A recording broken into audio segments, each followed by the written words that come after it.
본문을 보면은 사도 바울이 복음을 증언하는 일을 위해서는 생명도 아끼지 않겠다, 이렇게 고백을 하고 있습니다. 그렇다면 바울은 왜 복음을 위해서 생명도 아끼지 않겠다고 했는가? 도대체 선교가 얼마나 중요한 일이기에 자기 목숨까지도 바쳐가면서 선교를 하겠다고 고백을 했는가? 선교에 대해서 일반적으로 잘못 생각하고 있는, 오해하고 있는 몇 가지가 있습니다. 그 가운데 가장 대표적인 것 가운데 하나가 구약 성경에는 선교를 가르치지 않는다, 구약 시대에는 선교가 없었다, 이렇게 생각하는 분들이 많이 있습니다.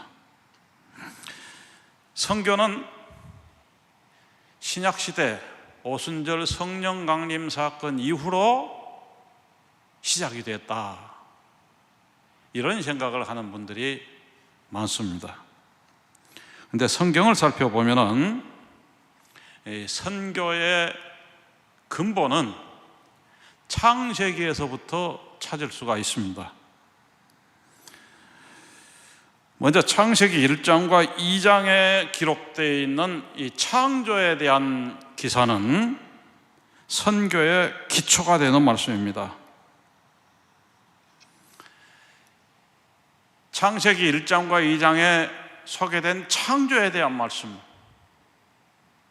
이 창조는 하나님께서 온 세상을 창조하셨다. 따라서 하나님은 온 세상의 왕이시고 또 온 세상은 하나님의 다스림을 받아야 된다, 이것을 가르치고 있습니다. 하나님이 온 세상의 왕이시고 온 세상이 하나님을 찬양하고 하나님의 다스림을 받아야 된다고 하는 것은 바로 선교의 가장 기본적인 개념이 됩니다. 그래서 화란의 선교학자인 요한 헤르만 바빙크 박사는 말하기를, 창세기 1장 1절 이하의 창조 기사는 마태복음 28장 19절로 20절에 나타난 예수님의 지상 명령의 필연적인 기반이고 사도 바울의 선교적 메시지에도 적용되었다, 이렇게 말했습니다.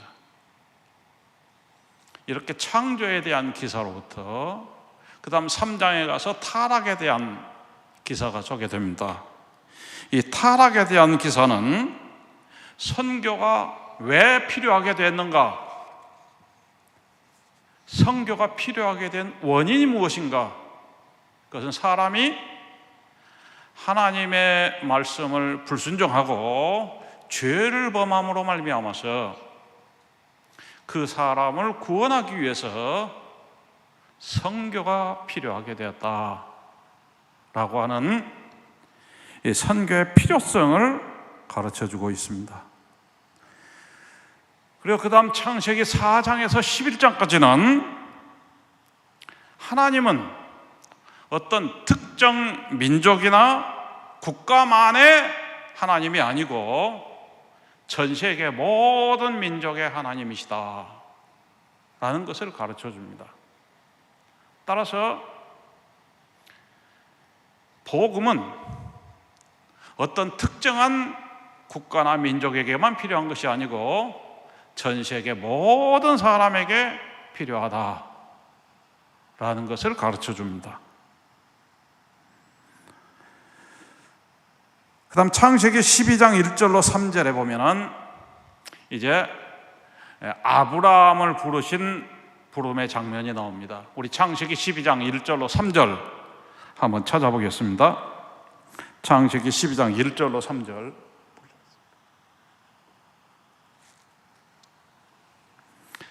창세기 12장 1절로 3절 말씀 한번 읽어보도록 하겠습니다. 여호와께서 아브라함에게 이르시되 너는 너의 고향과 친척과 아버지의 집을 떠나 내가 네게 보여줄 땅으로 가라. 내가 너로 큰 민족을 이루고 네게 복을 주어 네 이름을 창대하게 하리니 너는 복이 될지라. 너를 축복하는 자에게는 내가 복을 내리고 너를 저주하는 자에게는 내가 저주하리니 땅의 모든 족속이 너로 말미암아 복을 얻을 것이라 하신지라. 자, 여기 2절 끝부분에 보면은 너는 복이 될지라 이렇게 말씀하고, 또 3절 끝부분에 가서 보면은 땅의 모든 족속이 너로 말미암아 복을 얻을 것이라 이렇게 말씀하십니다. 이 말씀의 의미가 무엇인가? 이 말씀의 의미는 아브라함의 후손으로 오시는 예수 그리스도를 통해서 온 세상 모든 민족이 구원의 복을 받게 될 것이다, 이것을 말씀하고 있습니다. 이 창세기 12장 1절로 3절은 갈라디아서 3장 8절에 해석을 하고 있습니다. 갈라디아서 3장 8절에 보면은 또 하나님이 이방을 믿음으로 말미암아 의로 정하실 것을 성경이 미리 알고 먼저 아브라함에게 복음을 전하되 모든 이방인이 너로 말미암아 복을 받으리라 하였느니라. 그러니까 이 창세기 12장 1절로 3절은 바로 선교적 말씀이다. 이렇게 갈라디아서에서 이 창세기 12장 1절로 3절을 선교적 말씀이다, 이렇게 해석을 하고 있습니다. 자, 이런 이 선교에 대한 말씀이 창세기에서만 있는 것이 아니라 출애굽기에서도 계속됩니다. 출애굽기 19장 5절로 6절을 보면은 하나님께서 이스라엘 백성을 애굽에서 출애굽하신 후에 시내산 앞에 도착했을 때에 모세를 통해서 이렇게 말씀을 하십니다.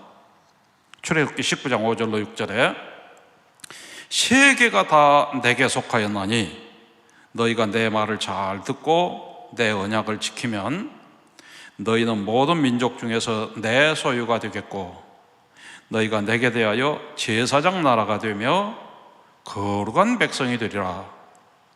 너는 이 말을 이스라엘 자손에게 전할지니라. 자, 여기서 주목해야 할 것은 하나님께서 이스라엘 백성을 출애굽시킨 그 목적을 얘기하시면서 너는 제사장 나라가 될 것이다. 내가 이스라엘을 제사장 나라로 삼으시겠다, 이렇게 말씀을 하십니다. 자, 제사장 나라로 삼으신다고 하는 이 말씀은 바로 선교적 사명을 맡기시겠다라고 하는 뜻입니다. 제사장이 어떤 사람입니까? 제사장은 자신을 위해서 제사를 드리는 사람이 아닙니다. 제사장의 역할은 다른 사람의 죄를 위해서 사역을 하는 직분입니다. 다른 사람의 죄를 위해서. 그런데 하나님께서 이스라엘을 제사장 나라로 삼으시겠다, 이렇게 말씀하십니다. 그러면 제사장 나라는 다른 나라들, 다른 민족들, 다른 나라들을 위해서 다른 민족들이, 다른 나라들이 죄사함 받고 구원함을 받도록 하기 위해서 쓰임받는 나라가 바로 제사장 나라입니다. 바로 선교적 사명을 말씀하고 있습니다. 이스라엘을 통해서 다른 민족들에게 하나님 섬기는 법을 가르치고 또 다른 민족들에게 죄사함 받는 방법을 가르치시겠다. 선교적인 민족으로 삼으시겠다. 선교의 사명을 말씀을 하고 있습니다. 그 다음에 레위기서에도 마찬가지입니다. 레위기서에서는 이런 선교적 사명을 감당하려면 어떤 삶을 살아야 하는가 하는 것을 보여주고 있습니다. 먼저 레위기 19장 33절로 34절을 잠깐 보겠습니다. 자, 여기 레위기 19장 33절로 34절에 보면은 거류민이 너희의 땅에 거류하여 함께 있거든 너희는 그를 학대하지 말고 너희와 함께 있는 거류민을 너희 중에서 낳은 자 같이 여기며 자기같이 사랑하라. 너희도 애굽 땅에서 거류민이 되었었느니라. 나는 너희의 하나님 여호와이니라. 자, 이게 무슨 말씀이냐 그러면 이스라엘 안에 거하는 거류민들, 다른 민족들, 이스라엘 안에 살고 있는 이스라엘 민족들 사이에서 살고 있는 다른 민족들에게 사랑을 베풀어라. 자기처럼 사랑해라. 그들에게 하나님의 사랑을 보여주어야 된다라고 하는 겁니다. 그러니까 선교적 사명을 감당하려면 선교라고 하는 것은 칼이나 권력으로 하는 것이 아니고 선교는 사랑으로 섬김으로써 하는 것이다 라는 것을 바로 이 레위기서에서 가르쳐주고 있습니다. 이것은 베드로전서 2장 12절 말씀과 맥락을 같이 합니다. 베드로전서 2장 12절에 보면은 너희가 이방인 중에서 행실을 선하게 가져 너희를 악행한다고 비방하는 자들로 하여금 너희 선한 일을 보고 오시는 날에 하나님께 영광을 돌리게 하려 함이라 그랬습니다. 뿐만 아니라 우리 레위기 20장 26절 한번 잠깐 찾아보겠습니다. 레위기 20장 26절. 자, 이 선교와 관련해서 이 시대에 굉장히 중요하고 필요한 말씀입니다. 레위기 20장 26절 말씀. 너희는 나에게 거룩할지어다. 이는 나 여호와가 거룩하고 내가 또 너희를 나의 소유로 삼으려고 너희를 만민 중에서 구별하였음이니라.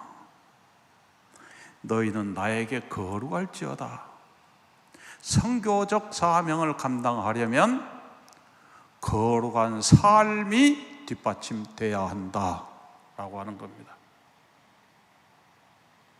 개차반처럼 살면서 선교하면 선교가 되느냐? 안 된다라고 하는 겁니다. 세상에 지탄을 받으면서 선교를 하면은 선교가 되느냐? 안 된다라고 하는 겁니다. 거룩한 삶을 통해서 복음을 전해야 된다라고 하는 겁니다. 똑같은 정신을 베드로전서 3장 1절로 2절에도 이렇게 말씀하십니다. 아내들아 이와 같이 자기 남편에게 순종하라. 이는 혹 말씀을 순종하지 않는 자라도 말로 말미암지 않고 그 아내의 행실로 말미암아 구원을 받게 하려 함이니 너희의 두려워하며 정결한 행실을 범이라.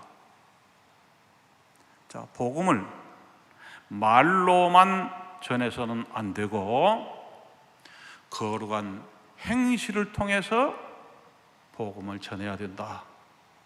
삶이 뒷받침되지 않으면 안 된다라고 하는 겁니다. 오늘의 한국교회의 위기가 어디에 있는가? 바로 여기에 있습니다. 세상이 교회를 걱정하는 지경에 이르렀습니다. 그래서 복음의 문이 막힌 거예요. 이것을 회복하려면 우리가 세상의 소금이 되고 세상의 빛이 되어야 합니다. 그러면 복음의 문은 열려지게 됩니다.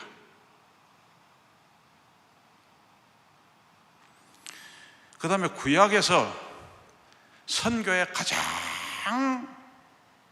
대표적인 책이 어떤 책이냐 그러면은 요나서입니다. 자, 요나서는 구약의 선교 교과서라 이렇게 얘기할 수 있습니다. 하나님께서 요나 선지자에게 니느웨로 가서 하나님의 말씀을 선포하라고 했습니다. 근데 요나는 하나님의 성품을 알기 때문에 자기 생각에는 니느웨 사람들이 망해야 되는데, 악한 사람들이니까 망해버렸으면 좋겠는데 하나님께서 가서 말씀을 선포하라는 거예요. 그래서 여호와의 낯을 피해서 니느웨로 가지 않고 다시스로 도망을 치려고 합니다. 그때 하나님께서 포기하지 않으시고 다시스로 가는 배에 타 있는 이 요나를 폭풍을 일으켜서 바다에 빠뜨리시고 물고기를 통해서 그 요나를 니느웨 성에 떨어뜨려 놓습니다. 그리고 복음을 전하게 만드십니다. 자, 요나가 니느웨로 와서 하나님의 말씀을 선포하라고 하는 그 말씀에 순종하지 않고 도망갈 때에 하나님은 이 요나를 억지로라도 데려다가 말씀을 전하게 하시고 또 니느웨를 회개하게 만드십니다. 이것이 바로 하나님의 마음입니다. 이렇게 구약 성경은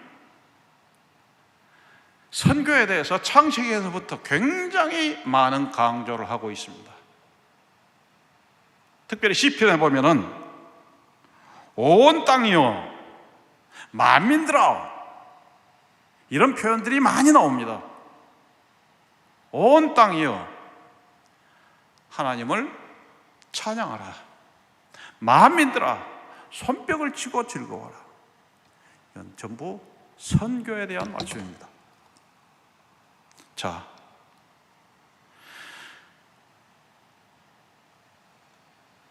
구약은 선교에 대해서 가르치지 않는다. 이것은 엄청난 오해다라는 사실을 기억하시기 바랍니다. 구약에서도 이렇게 선교에 대해서 강조하고 있고 신약에 와서는 선교에 대해서 더 강력하게 말씀을 하십니다. 신약시대의 선교에 대해서 얼마나 강조를 하고 있는가. 예수님께서 12제자를 선발해서 3년 동안 데리고 다니시면서 훈련을 시키신 것도 바로 선교적 사명을 감당하도록 하기 위해서다 라고 했습니다. 마가복음 3장 14절로 15절에 보면 이렇게 말씀합니다. 이에 12를 세우셨으니 이는 자기와 함께 있게 하시고 또 보내사 전도도 하며 귀신을 내어 쫓는 권세도 있게 하려 하심이라. 예수님께서 12제자를 특별히 선발하시고 훈련을 시키신 목적이 어디에 있느냐? 선교를 위해서다, 복음을 위해서다 라고 하는 말씀입니다. 예수님께서 십자가에 죽으시고 부활하시고 하늘로 가신 후에 하나님의 영이신 성령님을 보내주신 목적도 어디에 있느냐 그러면 바로 선교를 위해서다 그랬습니다. 사도행전 1장 8절을 보면 이렇게 말씀하십니다. 오직 성령이 너희에게 임하시면 너희가 권능을 받고 예루살렘과 온 유대와 사마리아와 땅 끝까지 이르러 나의 증인이 되리라. 자, 성령님께서 오순절에 임하신 것은 먼저는 우리들에게 은혜를 주셔서 우리들이 예수를 믿게 하시고, 그리고 예수를 믿는 사람들을 사역자로 삼아서 그들을 통해서 복음을 전하게 하시려고 성령님이 오셨다라고 하는 겁니다.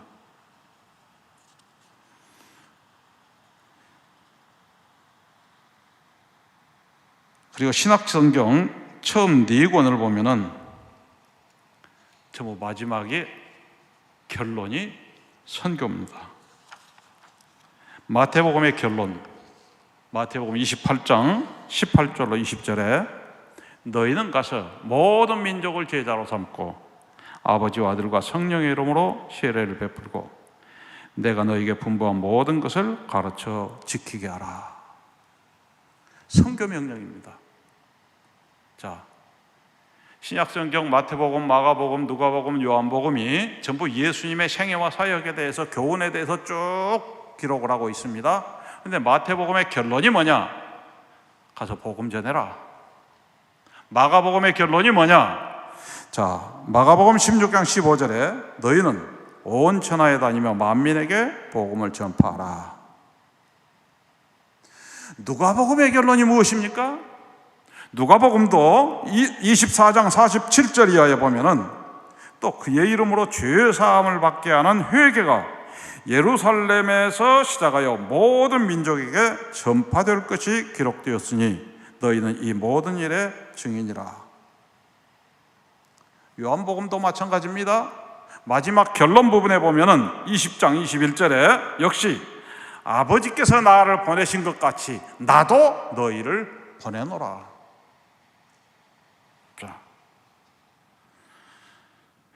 이렇게 4권의 복음서가 전부 마지막 결론이 선교적 사명입니다.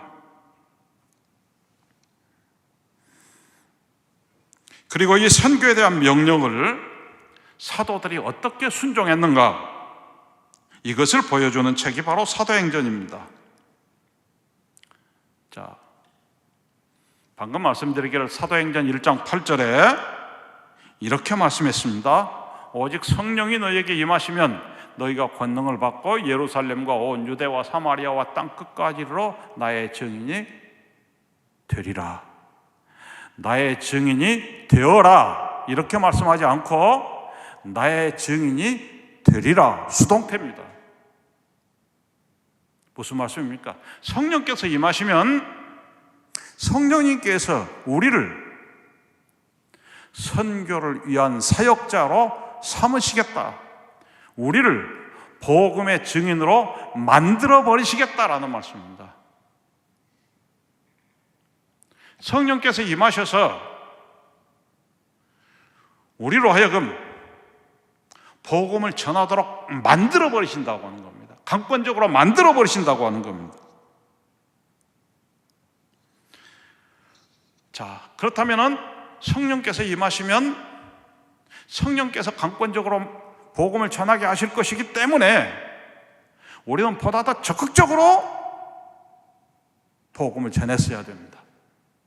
자, 그런데 오순절에 성령께서 임하시고 제자들이 성령의 능력으로 예루살렘에 나가서 복음을 전할 때에 하루에 3,000명, 5,000명씩 회개하고 주께로 돌아왔습니다. 그러니까 너무너무 좋은 거예요. 너무너무 좋으니까 제자들이 예루살렘 안에 머물러 있습니다. 예수님께서 명령하신 것은 땅 끝까지 복음을 전하라고 했습니다. 온 천하에 다니며 만민에게 복음을 전파하라고 했습니다. 근데 제자들은 예루살렘에서만 복음을 전해도 하루에 3,000명, 5,000명씩 돌아오니까 그냥 여기가 좋사오니 하고 있었던 거예요. 그때 하나님께서 박해를 통해서 강제로 제자들을 내보내십니다. 사도행전 8장 1절을 보면은 사울은 그가 죽임당함을 마땅히 여기더라. 그날에 예루살렘에 있는 교회에 큰 박해가 있어 사도 외에는 다 유대와 사마리아와 모든 땅으로 흩어지니라. 자, 참 기가 막히게도 사도행전 1장 8절의 말씀을 순종하지 않았더니 사도행전 8장 1절의 결과가 나타났다. 어떤 분은 이렇게 얘기를 합니다. 1장 8절에서 성령이 임하시면 예루살렘과 온 유대와 사마리아와 땅 끝까지 이르러 내 증인이 되리라 그랬습니다. 그런데 나갈 생각을 안 해요. 그러니까 하나님께서 예루살렘에 박해를 보내셨어요. 그들이 스데반 집사가 죽는 모습을 보고 흩어져 나갑니다. 흩어져 나가는데 유대와 사마리아와 모든 땅으로 흩어지니라.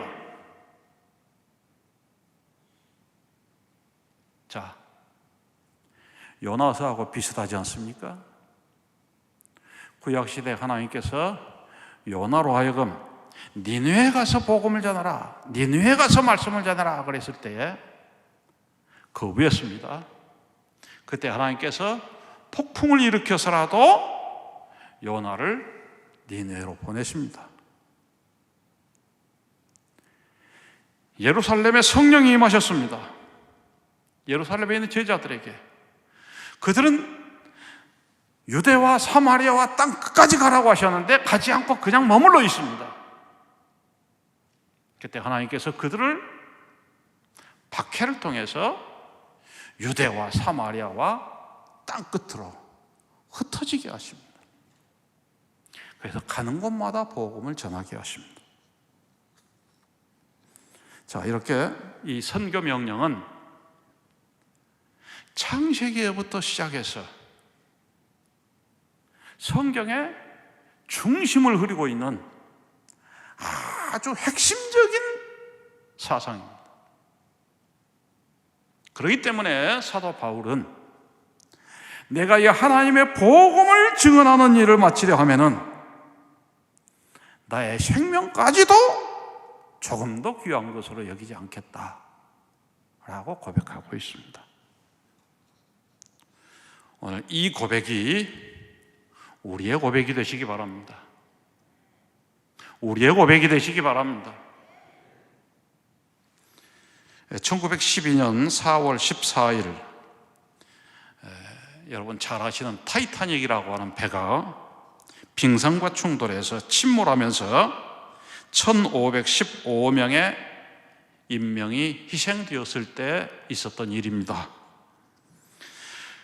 그로부터 4년이 지난 후에 한 젊은이가 어떤 모임에서 이런 간증을 했습니다.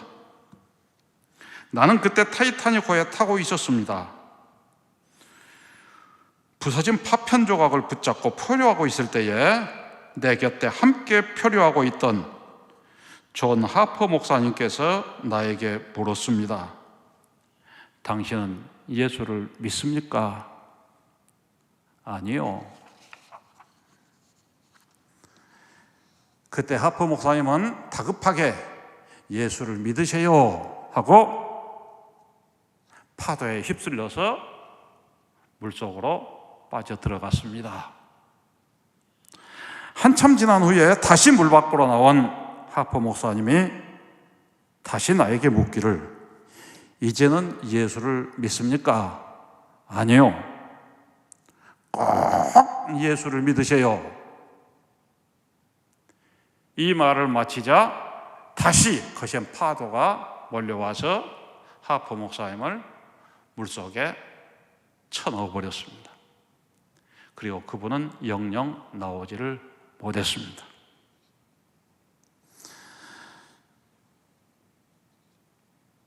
이분이 간증하기를 나는 그 존 하퍼 목사님이 마지막으로 전도해서 구원한 사람입니다.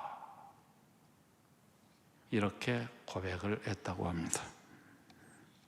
바라기는 복음을 증언하는 일을 마치려 하면은 나의 생명조차 조금도 귀한 것으로 여기지 아니하노라. 바울의 이 고백 그리고 하퍼 목사님의 이 실천이 오늘 우리의 고백과 실천이 되시기를 바랍니다.